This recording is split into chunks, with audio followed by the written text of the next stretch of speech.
Now the division of the cavity of the larynx. These two folds, that is the vestibular fold and the vocal fold, divide the laryngeal cavity into the three parts: vestibule, ventricle or the sinus of the larynx, and the subglottic region. These are the three regions. The first region, the vestibule. This region extends from the laryngeal inlet to the upper part of the vestibular fold. This region is known as the vestibule. The part above the vestibular fold. Above the vestibular fold, this part is known as the vestibule. It starts from the laryngeal inlet. Now, the second part, it is the ventricle or the sinus of the larynx. This is the second part. This is the second part. This part is present between the vestibular fold and the vocal fold. Means in this diagram, this is the sinus of larynx, or we can say it is the ventricle of the larynx.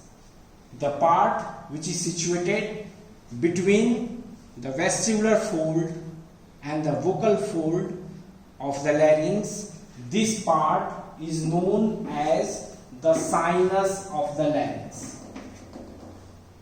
This sinus of the larynx is blind mucosal pouch. As we seen in this region, there is lack of the quadrangular membrane and the cricovocal membrane. Both membranes are lacking, absent. This is the quadrangular membrane and this is the cricovocal membrane. So there is a lack of this fibroelastic membrane, as a result of which this mucosa is bulges outside, forms the pouch.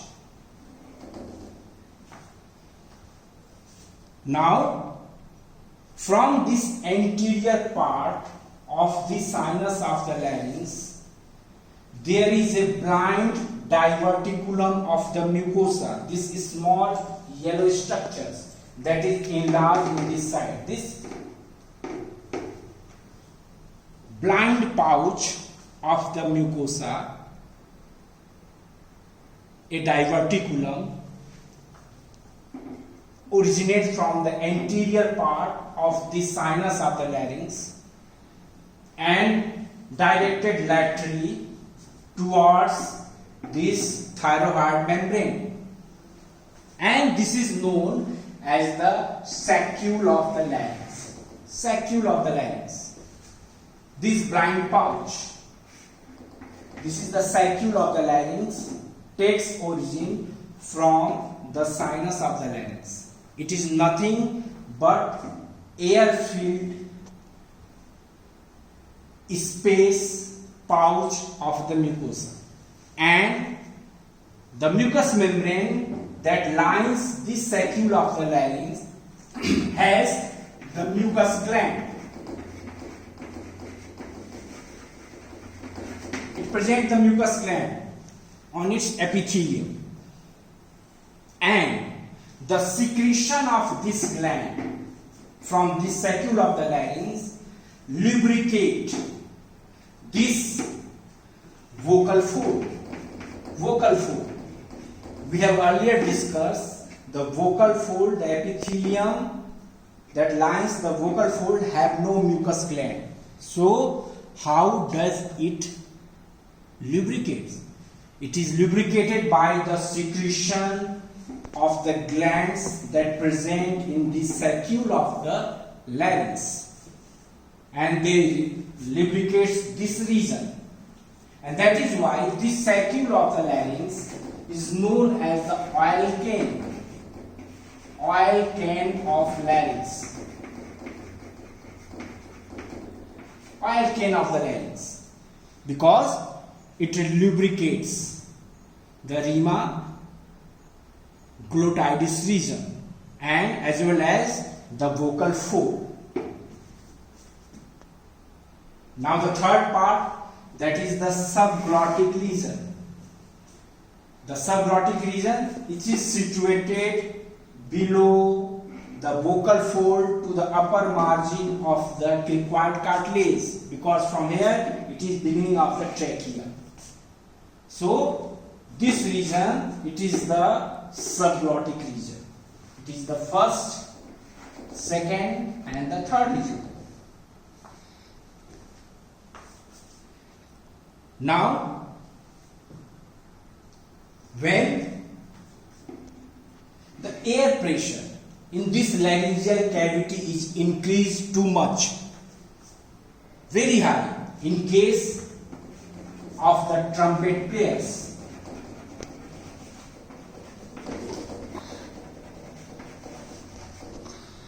in case of the glass blowers,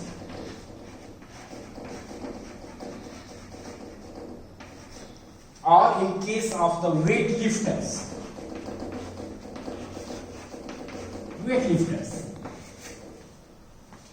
In these individuals where chances the increase of the air pressure in this cavity very high, as a result of which this saccule of the larynx enlarge in the size and change into the air-filled cystic swelling, and this is known as the laryngocele. This is the laryngocele. This is the dilatations of this saccule of the larynx due to the too much high pressure in the sinus or ventricle of the larynx, and this forms a cystic swelling, that is air filled, that is the laryngocele. This laryngocele is common in such individuals. This may be external and internal.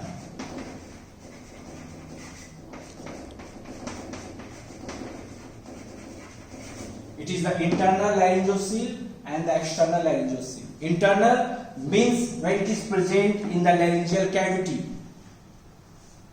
does not present swelling on the external surface of the skin on the side of the neck. Internally present, that is the internal laryngocele. External laryngocele, this is the external laryngocele. When it is dilated too much, extend upwards and pierce this membrane between the hyoid bone and the thyroid cartilage, that is the thyroid membrane. It is the hyoid bone. This is the thyroid and this is the cricoid cartilage. So this laryngoceles perforate this membrane. The membrane is the thyroid membrane and comes out on the external surface of the laryngeal cavity. Such type of laryngocele is known as the external laryngocele.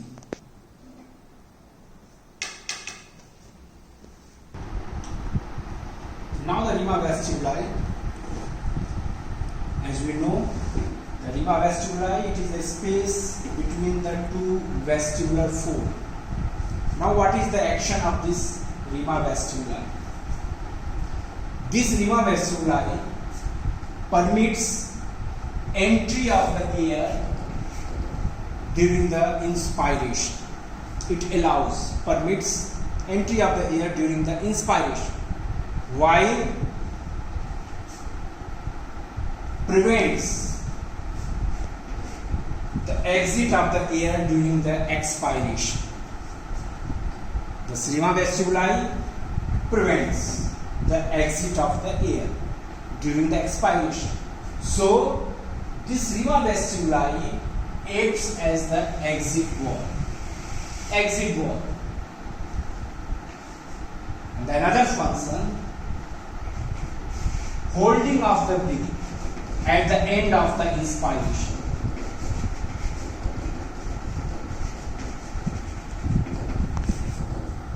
At end of inspiration,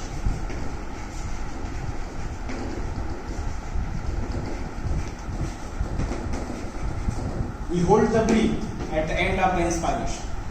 And this is due to the apposition of these vestibular folds come close to each other and they prevent the exit of the air. As a result of which, this short time holding of the breathing increase the intra-abdominal pressure as well as intrathoracic pressure. Both pressure increase, and due to the increase these two pressures, it helps in the other activities like the micturition, defecation,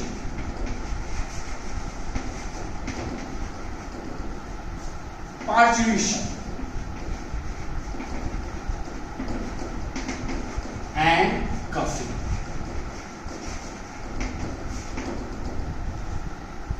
So, the holding of the breath at the end of the inspiration that occurs due to the apposition of these vestibular folds increase these two pressures, intra-abdominal and the intrathoracic pressures, and this helps in this activity.